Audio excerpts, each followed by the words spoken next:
The Toledo Humane Society has had a huge increase in animals over the last few months, and two animal lovers devised a plan to help out.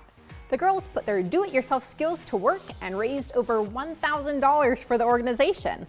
This week's NewsDepth A+ goes to 5th graders Ella Weisz and Lucy Stipe from Central Trail Elementary School in Sylvania. Friends since kindergarten, Ella and Lucy started volunteering at the Toledo Humane Society last year. "We had to wait until we were old enough to volunteer," explained Ella. "They walk the dogs, feed the animals, and clean out the kennels. My favorite job is playing with all of the cats in the cat room," said Lucy. Before the girls could start working, they had to attend a class to learn how to care for all the different types of animals, including cats, rabbits, dogs, and the occasional rat or chinchilla.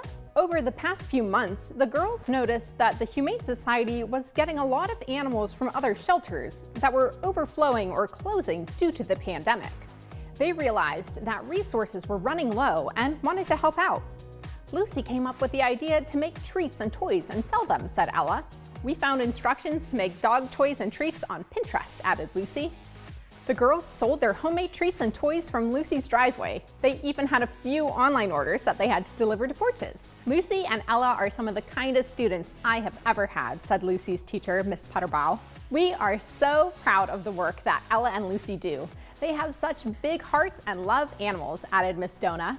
This week's A+ award goes to Lucy and Ella for supporting the Toledo Humane Society and taking such great care of our four-legged friends.